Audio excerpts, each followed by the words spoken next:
The Toronto Raptors have won 6 games in a row, especially off the back of some outrageously good performances from Fred VanVleet and Pascal Siakam. But there is another man I'm interested in talking about today, and that is Chris Boucher and how he has managed to revive his Toronto Raptors career. So in today's video, I'm going to tell you how he did it. Let's get into it.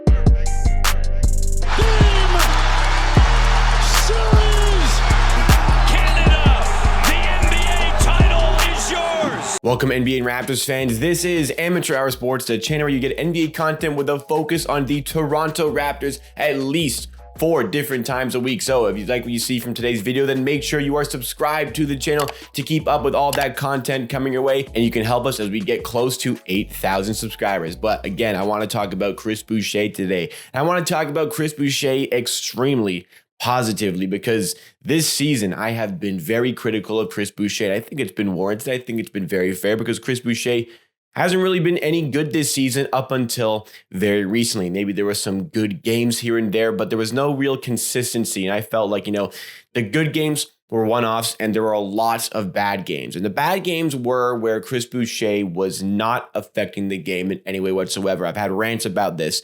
He doesn't do anything. I've ranted that he just simply doesn't offer us anything on the court. Offensively, he just hangs around the outside and shoots. He's not really hitting many of those shots on the inside. He doesn't have a lot of energy, not really making any plays on offense. And defensively, always lost in rotations, very bad one-on-one as a defender. I mean, just the off-ball movement is horrendous. But all of that has really changed over this 6-game win streak. And I think he's been a good part of this win streak. He's not like the integral Fred VanVleet, Pascal Siakam, but I've talked about them in so many videos over the last couple of weeks that I wanted to switch it up, and I wanted to give my credit to Chris Boucher. People were giving me a lot of hate on previous videos because I was bad-mouthing Chris Boucher, but he fully deserved it, guys. I mean, he was just absolutely horrendous for a good period of the season.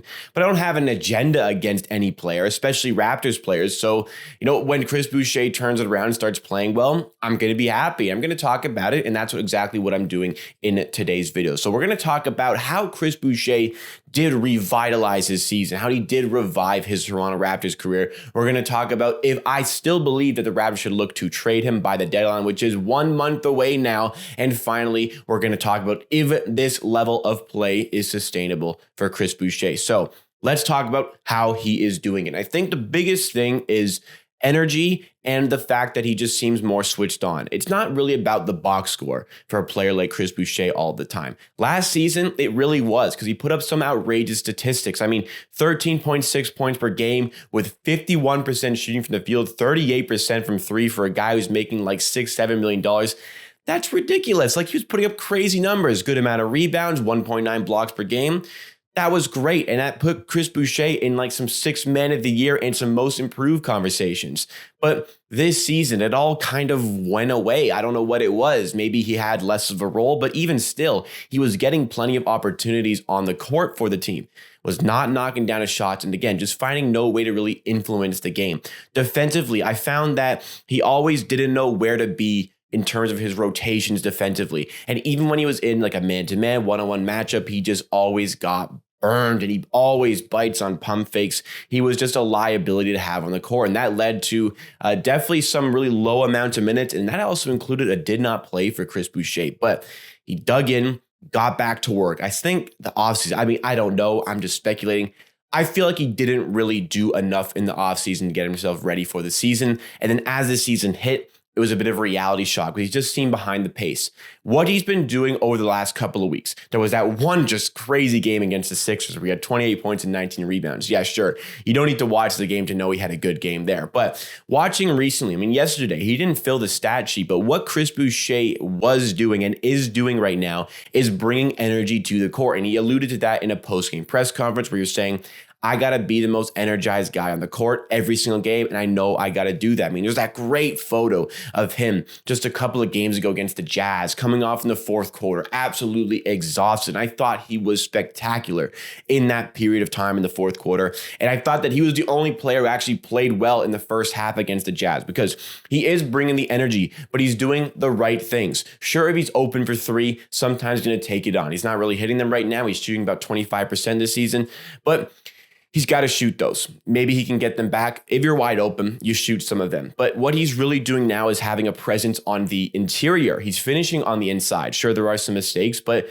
not really many, I'd say. He's getting his looks in the interior. He's finishing them off. He's being aggressive in the paint and rebounding. Offensively rebounding has been awesome. Just awesome from Chris Boucher. The energy is what makes him different. Defensively, I found that really yesterday, he was so much better on defense against the New Orleans Pelicans. I mean, sure, there were a couple missed rotations, but everybody had those. Like even Fred VanVleet had a couple missed ones, but he was closing out in the perimeter very well. He was proactive. Like the way the Raptors play defense with their rotations, a lot of switchability, and they double JV on the interior. Any big who backs down in the paint, they bring a double. So you have to go pick up shooters on the outside. So Chris Boucher was a lot more proactive yesterday, getting to the shooter before he could even think about shooting. Before he even has the ball, Chris Boucher is ready to close out and go put a hand up. Does he jump on pump fakes too much?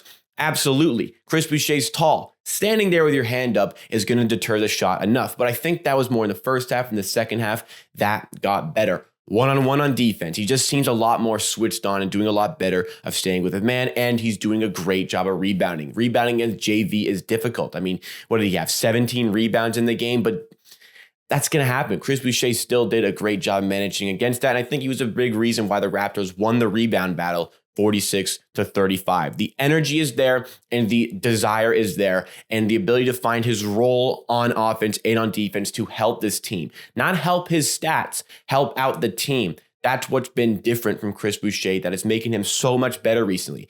And even though the bench isn't putting up a ton of points right now, our bench scoring still lacks, the bench is helping this team. When the bench comes in, it doesn't lower the quality of the game for the Raptors. Maybe sometimes if Fred VanVleet's off, but I notice it way less. The bench is helping this team find wins, and I think that's a big reason why we've won 6 in a row. So now we switch to the second thing.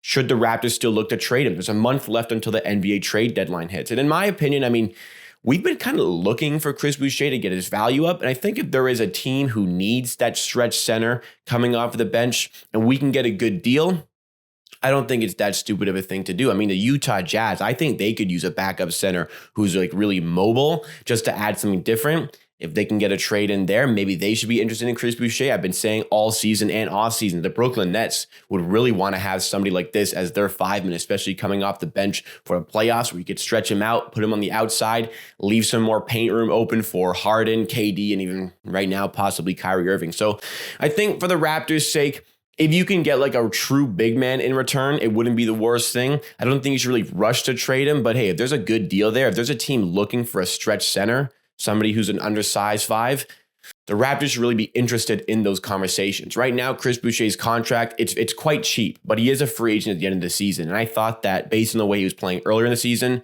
there was just no way the Raptors were going to bring him back, or at least not for that kind of money, maybe even less. But he is now finding ways to truly affect these games. So I think if he doesn't get traded, I expect him to re-sign with the Raptors. And I expect the Raptors to be pretty content to give him that new contract. But, a lot of the season still remains. I think overall, if a trade is there and you can find that it really helps out your team, you got to go make the trade. I don't think there's any reason to really hang on to Chris Boucher for the sake of hanging on to Chris Boucher. As much as, the player's been better, as much as, I want this player to succeed, an undrafted player with a great story, a Canadian, I want him to succeed. But, if another team feels like they need him and they can give us a good package, I see no reason why we should not take that trade. So is this play sustainable for Chris Boucher? And I think it is absolutely sustainable. Last season, I don't think that was sustainable. I knew he would drop off. I didn't think he'd drop off this much, however. I mean, going from 51-38 shooting to 44-25, bit of a shock to me to see him drop like that. However,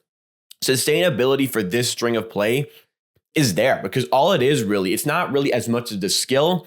It's the energy. It's the working hard. It's the understanding of the game, processing the game. That stuff that really isn't skill-based, talent-based. It's just doing the work on the court. If you're not one of the best players in the team, you got to prove why you are worthy. And Chris Boucher, who I know he's been working hard over the last couple of weeks, maybe even months, he got rewarded yesterday. He closed the game against the Pelicans, and he was big closing the game. He had the bucket that was kind of the cushion we needed. We were only up by 1, and he tipped in a bucket to put us up by 3. The next defensive play, he had a big impact there. He was just being a menace, what we needed him to be in those clutch situations. And based on the way he played in the clutch against the Pelicans to close the game, maybe we can see him closing another game where his services are required. So, all things considered, this has been a great period for Chris Boucher. I think it is sustainable. And as we get to the trade deadline, if we can move him, good. His value is going up. If we can't move him, then he's helping this team succeed right now off the bench.